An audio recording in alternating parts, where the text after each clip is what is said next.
नमस्कार। आज हम बात कर रहे हैं सुप्रीम कोर्ट के एक बहुत अहम हालिया फैसले की। विहान कुमार बनाम हरियाणा राज्य 2025। जी। और ये मामला सीधे तौर पर जुड़ा है गिरफ्तारी से जुड़े एक बहुत ही बुनियादी, एक मौलिक अधिकार से। हाँ, बिल्कुल। ये अधिकार कि आपको पता हो कि आपको क्यों गिरफ्तार किया जा रहा है। एग्जैक्टली। तो ये फैसला संविधान के अनुच्छेद 22(1) की व्याख्या करता है, जिसमें यही कहा गया है कि गिरफ्तार व्यक्ति को जल्द से जल्द उसकी गिरफ्तारी का कारण बताया जाना चाहिए। हाँ। और इस केस में कोर्ट ने फिर से इस बात पे जोर दिया है कि ये कितना जरूरी है, और अगर ऐसा नहीं होता तो उसके परिणाम क्या होते हैं। तो चलिए समझते हैं कि इस मामले में हुआ क्या था। याचिकाकर्ता विहान कुमार, उनको हरियाणा पुलिस ने आईपीसी की कई धाराओं में गिरफ्तार किया। जी।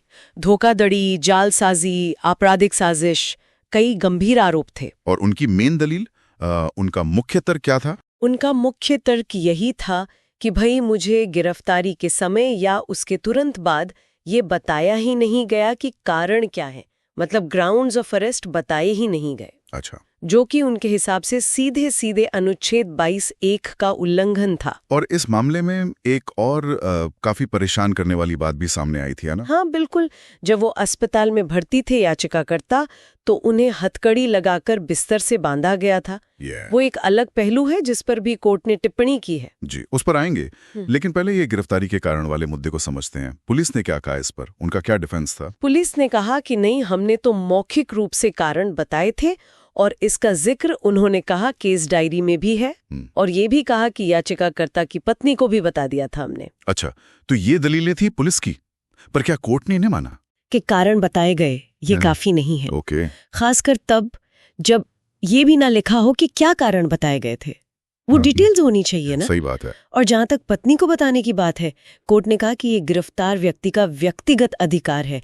आप किसी और को बताकर अपनी संवैधानिक जिम्मेदारी से बच नहीं सकते। बिल्कुल, ये तो इंडिविजुअल राइट है। और रिमांड रिपोर्ट का क्या? कई बार उसमें कारण लिखे होते हैं। हाँ, उस पे भी बात हुई। कोर्ट ने कहा कि रिमांड रिपोर्ट में कारण लिख देना भी पर्याप्त नहीं है। क्यों? क्योंकि उसकी कॉपी तो आरोपी को मिलती ही नहीं है ना आमतौर पर। सही है। तो उसे पता कैसे चलेगा कि उसमें क्या लिखा है।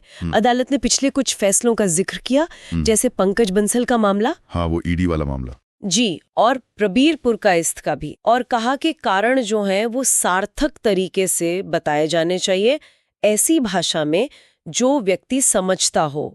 और कोर्ट ने ये भी इशारा किया कि भी लिखित में देना सबसे अच्छा तरीका है। हालांकि अनुच्छेद 22(1) ये नहीं कहता कि लिखित में ही देना जरूरी है, पर वो बेस्ट प्रैक्टिस है। अच्छा, तो मतलब ये हुआ कि अगर कारण ठीक से सार्थक तरीके से नहीं बताए गए तो पूरी गिरफ्तारी ही अवैध। बिल्कुल। कोर्ट का निष्कर्ष यही था कि अनुच्छेद 22(1) का पालन न करना गिरफ्तारी को ही गैर कानूनी बना देता है शुरू से ही। और अगर गिरफ्तारी ही अवैध है तो फिर आगे की कार्रवाई जैसे रिमांड, वो भी अवैध। अगर बुनियादी गलत है तो उसके ऊपर की इमारत भी टिक नहीं सकती।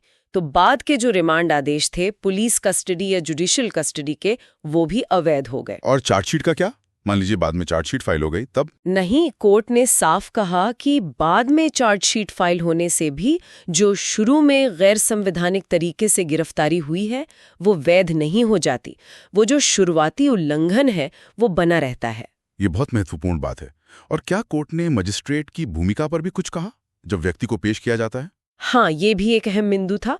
कोर्ट ने कहा कि जब किसी गिरफ्तार व्यक्ति को मजिस्ट्रेट के सामने पेश किया जाए तो ये मजिस्ट्रेट का कर्तव्य है, उनकी ड्यूटी है कि वो देखें, वो सुनिश्चित करें कि अनुच्छेद 22(1) जैसे जो संवैधानिक सुरक्षा उपाय हैं उनका पालन हुआ है या नहीं। मतलब सिर्फ मैकेनिकल तरीके से रिमांड ना दें? बिल्कुल। सिर्फ पुलिस के कहने पर या कागज देकर रिमांड दे देना काफी नहीं है, उन्हें सक्रिय रूप से जांचना होगा। ठीक है, अब उस दूसरी बात पर आते हैं, अस्पताल में हथकड़ी।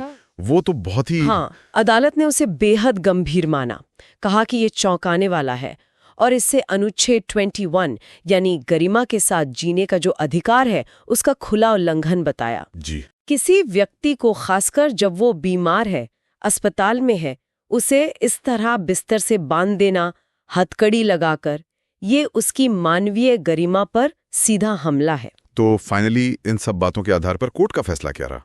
कोर्ट ने याचिकाकर्ता विहान कुमार की गिरफ्तारी को पूरी तरह से अवैध ठहराया और आदेश दिया कि उन्हें तुरंत रिहा किया जाए। तत्काल रिहाई।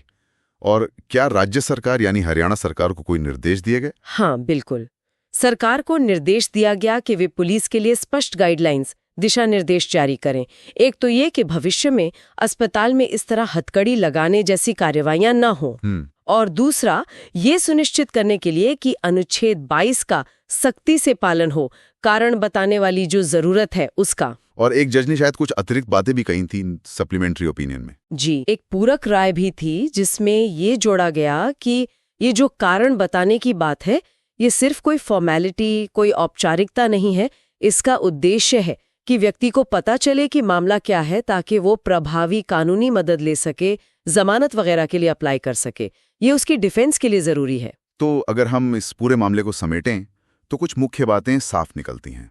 पहली, कि गिरफ्तारी का कारण बताना एक अनिवार्य मौलिक अधिकार है, कोई रियायत नहीं। हाँ, जिसका उल्लंघन पूरी गिरफ्तारी को अवैध बना सकता है। दूसरी, ये जानकारी सार्थक तरीके से समझने लायक भाषा में दी जानी चाहिए, सिर्फ खानापूर्ति नहीं। बिल्कुल। और तीसरी, हर व्यक्ति को, चाहे वो हिरासत में ही क्यों ना हो, गरिमा के साथ व्यवहार पाने का अधिकार है, अनुच्छेद 21। सही कहा। ये फैसला हमें एक तरह से याद दिलाता है कि व्यक्तिगत स्वतंत्रता कितनी अहम है और कानून द्वारा स्थापित प्रक्रिया का पालन करना कितना जरूरी है। ये सिर्फ किताबी बातें नहीं है, ये मौलिक अधिकारों की रक्षा की नींव है। हाँ, और ये दिखाता है कि न्यायपालिका व्यक्तिगत स्वतंत्रता को लेकर कितनी सजग है। जी। और ये सोचने पर भी मजबूर करता है कि जमीनी हकीकत क्या है। मतलब रोजाना जो गिरफ्तारियां होती है, क्या उनमें हमेशा इस अधिकार का ध्यान रखा जाता है?